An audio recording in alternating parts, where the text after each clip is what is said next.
want to talk about Frida Kahlo. She's a well-known Mexican artist, and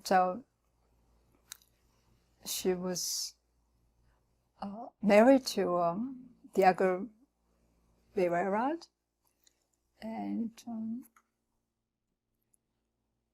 she had a tragic car accident when she was young, which kind of damaged some part of her body, and so that started her troubled life. As I say, she married Diego Rivera. Diego Rivera was a famous Mexican murals painter, but they divorced once and then remarried again. Frida has painted herself, about herself, about her personal experience, even though Andrea Breton considered her paintings as like a part of a surrealist movement, but Kahlo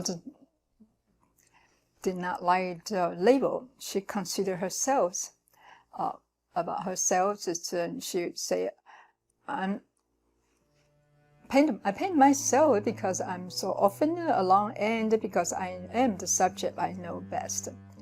So we consider she was one of the feminist artists because she is willing to talk about or paint her personal experience and her personal loneliness and sadness, or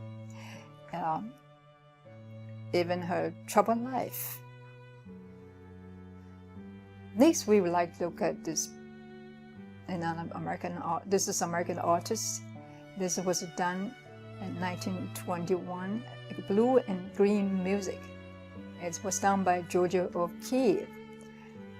In 1921, Georgia O'Keeffe already had this idea about how she wanted to portray the figures and the shapes and forms, and which is completely different from the traditional representation of forms. She was an American artist, and she's best known for her paintings of enlarged flowers and New York skyscrapers and New Mexico's landscapes. And she was even named as the mother of American modernism.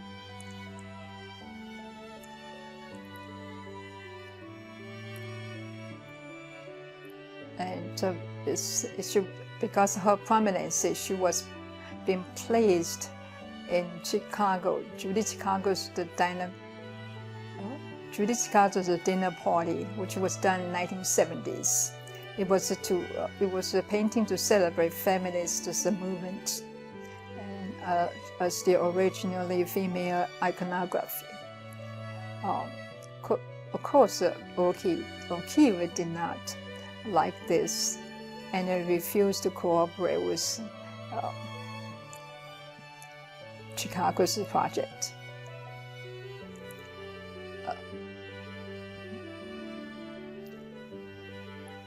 O'Keeffe was married to Alfred Stieglitz. Alfred Stieglitz was the earliest photographer and very prominent photographer during the earlier 20th century, and was her introduction and her throughout her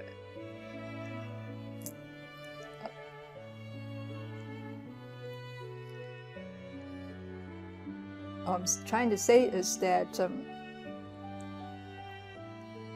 because of Stieglitz, O'Keeffe was able to become feminist and with the other modernist artists in New York during that time.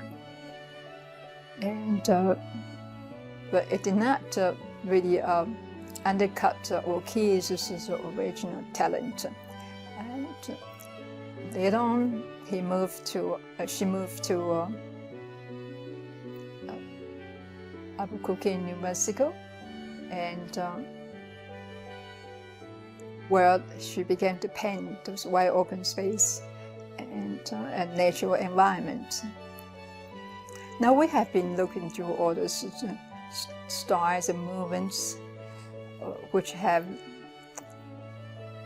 been flourished in the past almost more than 100 years.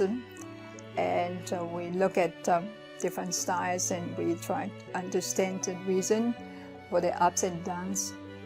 And right now, we are in so-called contemporary time, and we will just see some of the movements. There are all other movements that we are not able to see them, even though they are just right by us, and they are part of this social fabrics. And something like light art, junk art, and multimedia arts, and graffitis, and as well as any other property art or any art that we could. I hope that we will have time to look at that, but disregarded whatever that we can do, they are still part of our contemporary culture, and we cannot overlook. So what is art? That's a question we have to ask, and I also want to ask you to ask yourself, what is art? Can you answer it? And where are we going from now on, or what are we looking for? If it's art, if it's not art, how can we define it? So what will be the art next? So what are we supposed to look for? Would there be any other movement that we were not familiar with, or we will be shocked when we see it when it happens?